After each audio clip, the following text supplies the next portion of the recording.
On the occasion of this Vigilance Awareness Week celebrations, I want to talk on vigilance.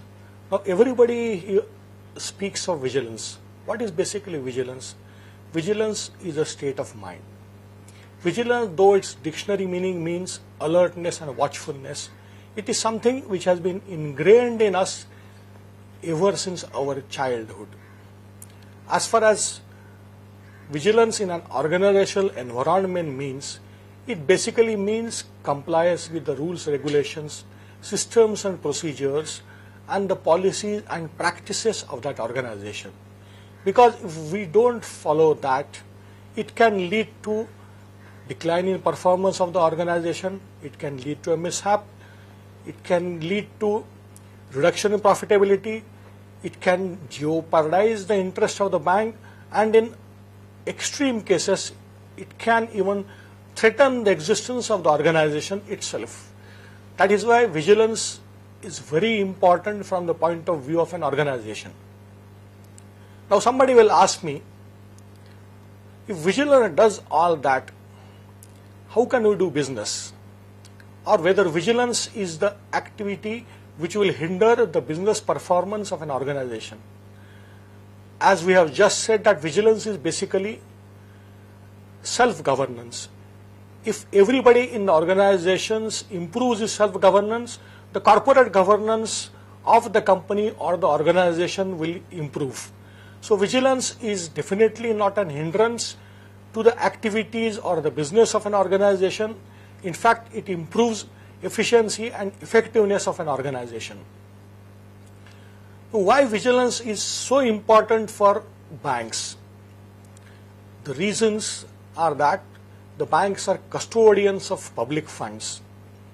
If we don't preserve the public funds which have been given to us in trust by the public, we will not get business. So even among all the service providers, banks are the ones where the level of trust required is of a very high order. That is why vigilance is of utmost importance in the bank, because a lack of vigilance and resultant loss in the confidence of the depositors may even jeopardize the existence of a bank. Vigilance is a word which has been bandied around, especially in last 1.5 years, because of so many cases in the public domain of corruption. And people have started equating vigilance in dealing with corruption. While dealing with corruption may be an important component of vigilance activities, vigilance is not equal to dealing with corruptions. It has got a much wider connotation.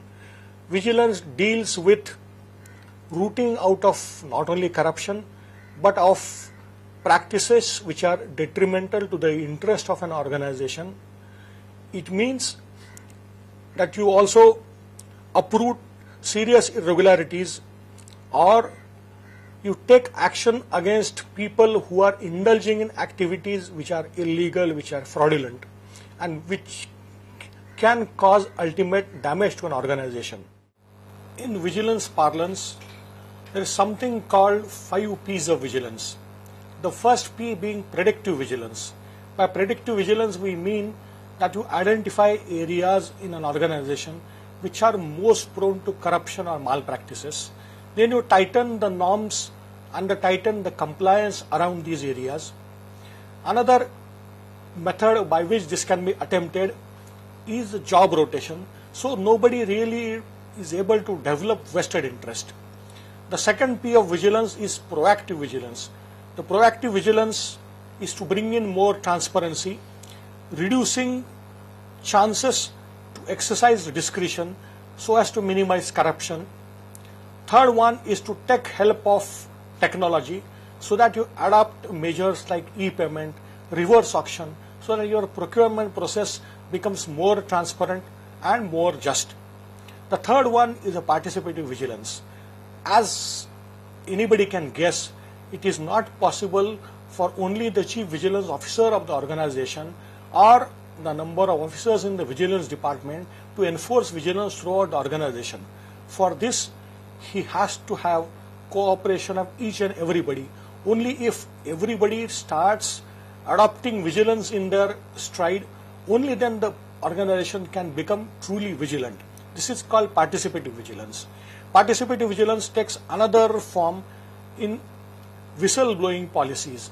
Under the whistleblowing policy, an insider can lodge a complaint to the authorities in the organization about some mishappenings or misdoings which are happening in an organization, be it in the nature of a fraud, be it in the nature of a gross irregularity which is being committed, be in the nature of a misappropriation, deviation from the procedures which are likely to result in loss to the company.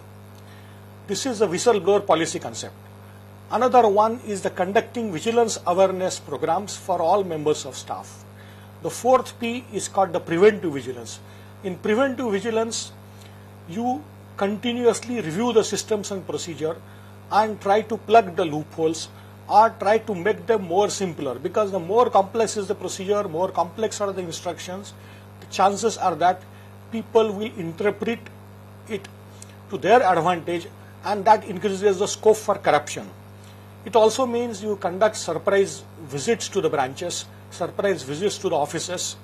It also means checking compliance with the rules and regulations on a very regular basis. The fifth one is the punitive vigilance.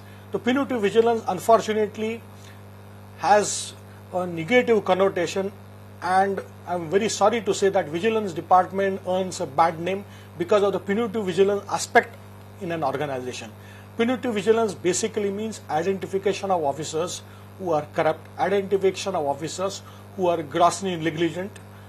It also means you collect evidence against them and initiate disciplinary action or a criminal action against them, and follow up and monitor the disciplinary process so that the guilty are ultimately brought to the book.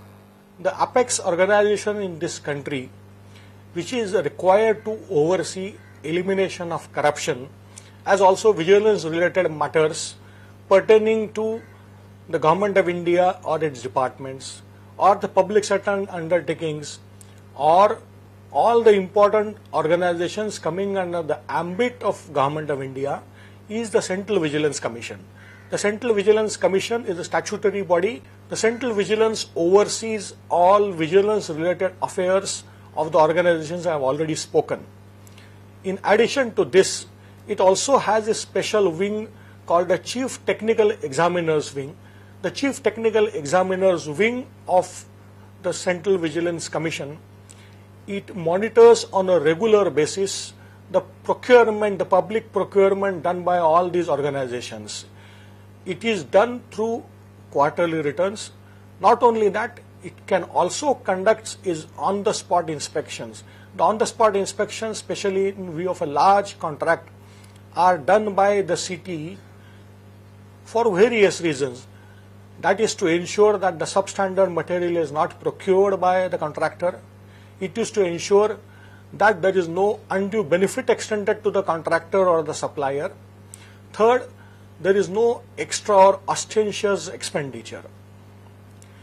The Central Vigilance Commission is also the organization which ultimately gives the green signal for appointment of the Chief Vigilance Officer in every organization. The Chief Vigilance Officer is said to be the eyes and ears of the Central Vigilance Commission in every organization. He acts as an aide to the chairman and the managing director of an organization in all matters relating to vigilance. He also acts as a go-between between the organization on one hand and the Central Vigilance Commission and the Central Bureau of Investigation on the other hand. He is the one who is saddled with the onerous responsibilities of launching investigations in cases where there are complaints, to collect materials about the corrupt practices, and to ensure that there is hardly any scope for such corrupt practices, if necessary by modification in the systems and procedure. He is also one who oversees the disciplinary action process where vigilance angle is involved. In our bank also, we have adopted a vigilance policy which is very open and objective in its approach. we also recognize that risk taking is an essential part of every bank, and in the process there are likelihood of wrong decisions being taken. What we have to distinguish is that an error of judgment or a procedural irregularity is differentiated from a motivated action or act of a gross negligence which is designed to benefit either the doer or the third party. We in fact encourage our people to take business decisions because we tell them that honest decisions will always be protected and the vigilance organization will not hound them out. In a nutshell, we always adopt a very just attitude towards such offences and ensure that justice and fair play prevails. Since we are very objective and fair-minded in our approach, that is why every loss incurred by an organization should not and need not become a subject of a vigilance inquiry, which we very scrupulously follow in our organization. Thank you.